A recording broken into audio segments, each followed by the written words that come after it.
और इसी के साथ बढ़ेंगे अगली खबर की ओर। बीजेपी अध्यक्ष जेपी नड्डा के आवास पर एक अहम बैठक का आयोजन किया गया है। गृह मंत्री अमित शाह, सीएम योगी भी इस बैठक के दौरान मौजूद रहे। जी हां, बड़ी खबर आपको बता रहे हैं। बीजेपी अध्यक्ष जेपी नड्डा के आवास पर बैठक का आयोजन हुआ। गृह मंत्री अमित शाह, सीएम योगी मौजूद रहे। वहीं गृह मंत्री अमित शाह, सीएम योगी आदित्यनाथ के साथ साथ राजनाथ सिंह, बीएल संतोष भी बैठक में हुए शामिल। मिशन 2024 को लेकर हुई बैठक में चर्चा। वहीं यूपी निकाय चुनाव पर भी किया गया है मंथन। तो इस वक्त की आपको बड़ी खबर बता रहे हैं। बीजेपी अध्यक्ष जेपी नड्डा के आवास पर अहम बैठक का आयोजन किया गया, जिसमें तमाम दिग्गज मंत्री शामिल हुए। आपको बता दें कि गृह मंत्री अमित शाह और सीएम योगी आदित्यनाथ भी इस बैठक में मौजूद रहे। उनके साथ ही राजनाथ सिंह और बीएल संतोष भी बैठक में हुए शामिल। बताना चाहेंगे कि भारतीय जनता पार्टी के राष्ट्रीय अध्यक्ष जेपी नड्डा के आवास पर एक महत्वपूर्ण बैठक का आयोजन हुआ, जिसमें केंद्रीय गृह मंत्री अमित शाह, रक्षा मंत्री राजनाथ सिंह, उत्तर प्रदेश के मुख्यमंत्री योगी आदित्यनाथ, पार्टी के राष्ट्रीय संगठन महासचिव बीएल संतोष शामिल हुए हैं। तो जेपी नड्डा के मोतीलाल मार्ग स्थित आवास पर हुई इस बैठक में लगभग 2 घंटे तक चर्चा चली और सूत्रों के अनुसार कयास लगाए जा रहे हैं कि इस बैठक में आगामी लोकसभा चुनाव 2024 को लेकर कुछ रणनीति बनाई गई है और फिर चर्चा भी की गई है। जानकारों का मानना है कि हो सकता है भाजपा के इतने बड़े नेताओं की अचानक हुई इस बैठक में पार्टी की कुछ आंतरिक रणनीतियों पर भी चर्चा हुई हो, ऐसी संभावनाएं जताई जा रही हैं और इस ओर इशारा होता हुआ नजर आ रहा है। तो सूत्रों के अनुसार ये भी संभावना है कि इस बैठक में उत्तर प्रदेश में होने वाले आगामी स्थानीय निकाय चुनाव पर भी चर्चा हुई हो। तो भारतीय जनता पार्टी के राष्ट्रीय अध्यक्ष जेपी नड्डा के आवास पर महत्वपूर्ण बैठक का आयोजन हुआ, जिसमें केंद्रीय गृह मंत्री अमित शाह, रक्षा मंत्री राजनाथ सिंह, उत्तर प्रदेश के मुख्यमंत्री योगी आदित्यनाथ और पार्टी के राष्ट्रीय संगठन महासचिव बीएल संतोष शामिल हुए।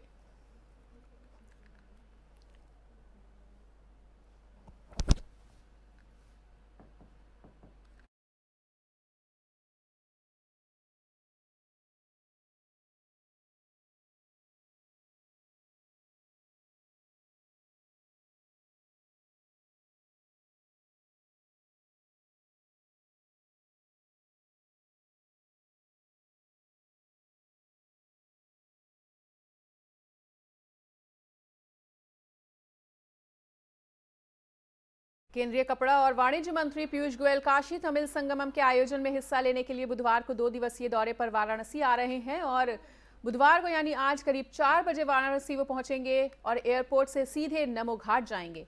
यहां से क्रूज से काशी विश्वनाथ धाम पहुंचकर दर्शन पूजन भी करेंगे और क्रूज से ही रविदास घाट पहुंचेंगे। यहां से बीएचयू में काशी तमिल संगमम में आयोजित सांस्कृतिक कार्यक्रम में भी पीयूष गोयल हिस्सा लेंगे। वहीं बृहस्पतिवार की सुबह हस्तकला संकुल में आयोजित 2 दिवसीय टेक्सटाइल कॉन्क्लेव में शामिल होंगे। यहां तमिलनाडु और काशी के कपड़ा उद्यमियों, व्यापारियों से टेक्सटाइल विषय पर संवाद भी किया जाएगा। साथ ही दूसरे सत्र में विजन 2047 विषय पर आयोजित सेमिनार में उद्यमियों से चर्चा करेंगे। इसके बाद कपड़ा उद्योग से जुड़े उद्यमियों के साथ साथ और अलग अलग बैठकें की जाएंगी। देर शाम वो दिल्ली के लिए रवाना भी हो जाएंगे। 14 दिसंबर को 2 दिवसीय टेक्सटाइल कॉन्क्लेव का शुभारंभ हस्तकला संकुल में किया जा रहा है, जिसमें कपड़ा उद्योग को बढ़ावा देने और तमिलनाडु व काशी के कपड़े उद्योग के जुड़ाव की संभावनाओं पर चर्चा की जाएगी।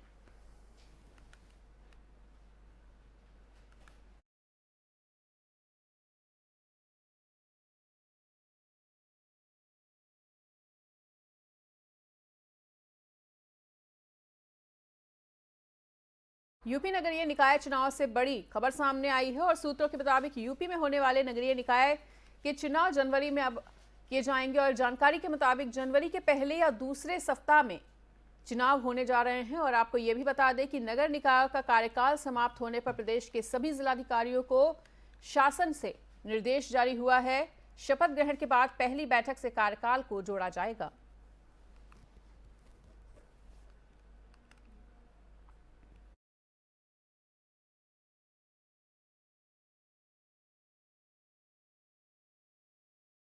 प्रदेश की योगी सरकार में लगातार अधिकारियों के तबादले का सिलसिला जारी है और इसी क्रम में एक बार फिर से प्रशासनिक फेरबदल कर दिए गए हैं। यूपी के 3 आईएएस अधिकारियों के तबादले कर दिए गए हैं और महिला कल्याण के निदेशक रहे मनोज राय को पद से हटा दिया गया है। आईएएस मनोज कुमार राय को नागरिक सुरक्षा और राजनैतिक पेंशन विभाग में विशेष सचिव की जिम्मेदारी सौंपी गई है। वहीं सरनीत कौर ब्रोका का भी तबादला कर दिया गया है। उन्हें वर्तमान पद के साथ साथ निदेशक महिला कल्याण और प्रबंध निदेशक उत्तर प्रदेश महिला कल्याण निगम लखनऊ के पद का अतिरिक्त प्रभार दिया गया है। सरनीत कौर मौजूदा समय में बाल विकास सेवा और पुष्टाहार में निदेशक पद पर तैनात हैं। इसके साथ ही मधुसूदन हुलगी अपर परियोजना निदेशक सर्व शिक्षा अभियान बनाए गए हैं।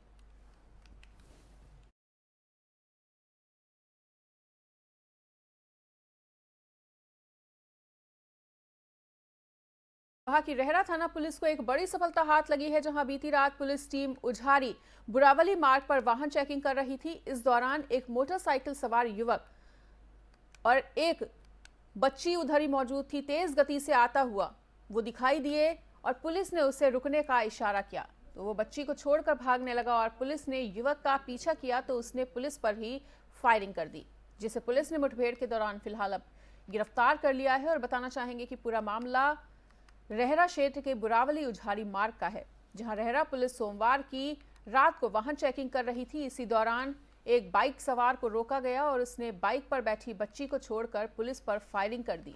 पुलिस की जवाबी कार्रवाई में बदमाश की घेराबंदी करते हुए उससे मुठभेड़ हो गई और मुठभेड़ में बदमाश धीरज उर्फ इमरान खान पुलिस की पैर में गोली लगने से घायल हो गया, जिसके बाद घायल 50,000 के इनामी बदमाश को पुलिस ने हिरासत में ले लिया है।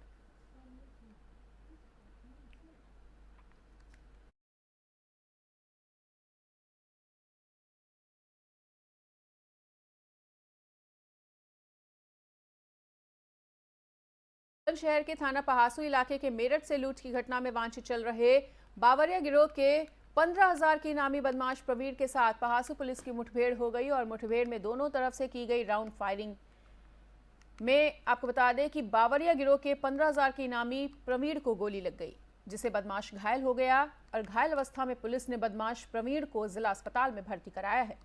बदमाश के कब्जे से पुलिस ने एक अवैध तमंचे को भी बरामद किया और साथ ही साथ चोरी की मोटरसाइकिल और कारतूस भी बरामद किए गए हैं।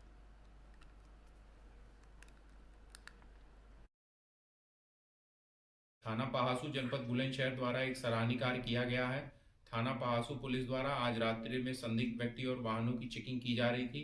इसी क्रम में एक संदिग्ध व्यक्ति मोटरसाइकिल पर सवार होकर आता हुआ दिखाई दिया, जिसे पुलिस टीम द्वारा रोकने का प्रयास किया गया, परंतु उक्त बदमाश द्वारा थाना पहासू पुलिस टीम पर फायरिंग की गई। सेल्फ डिफेंस में पुलिस टीम द्वारा भी फायरिंग की गई, जिसके क्रम में उक्त बदमाश के पैर पे गोली लगी है।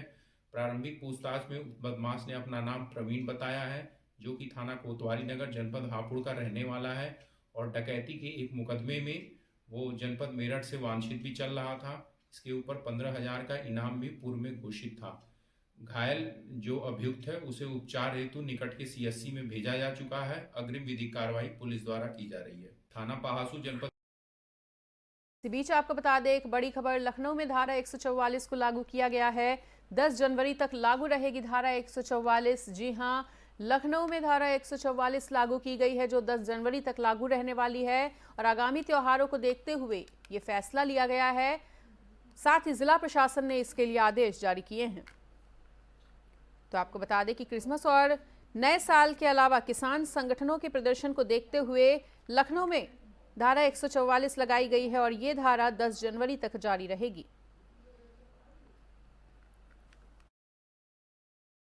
लखनऊ में धारा 144 लागू की गई है, जो कि 10 जनवरी तक लागू रहेगी और आपको बता दें कि आगामी त्योहारों को देखते हुए इस फैसले को लिया गया है। क्रिसमस नए साल में जिस तरह से घटनाएं होती हैं और जिस तरह से कोई हिंसक घटना ना हो, इसको देखते हुए जिला प्रशासन ने यह फैसला लिया है और जिला प्रशासन ने आदेश देते हुए धारा 144 को लखनऊ में लागू किया है।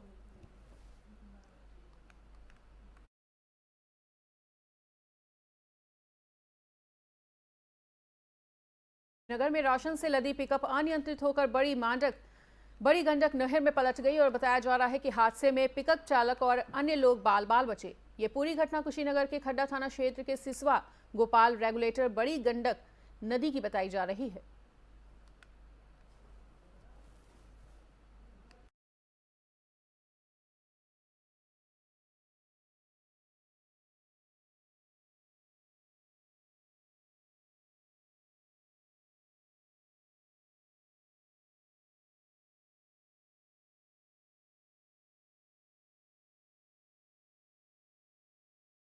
एक तरफ किसानों को खाद नहीं मिल पा रही है तो वहीं दूसरी तरफ यूपी के कन्नौज में खाद का जखीरा पकड़ा गया है। जनपद कन्नौज में खाद की किल्लत के बीच प्रशासन की बड़ी कार्रवाई देखने को मिली है, जहां तिरवा रोड स्थित शंकर कोल्ड स्टोरेज में बने 2 गोदामों और ट्रक में डंप करके रखी गई भारी मात्रा में खाद को बरामद किया गया है। मामले में कार्रवाई करते हुए प्रशासनिक टीम ने सीज इसे कर दिया है और बताना चाहेंगे कि एसडीएम, नैब तहसीलदार और कृषि विभाग के अधिकारियों की संयुक्त टीम ने यह कार्रवाई की।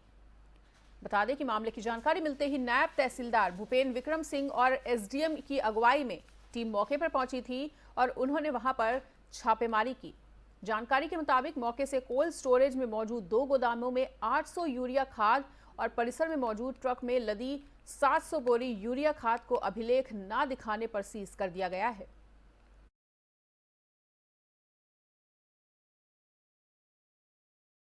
फिलहाल इस वक्त के बुलेटिन में इतना ही, पर देश और दुनिया की बाकी खबरों के लिए देखते रहिए एफएम न्यूज।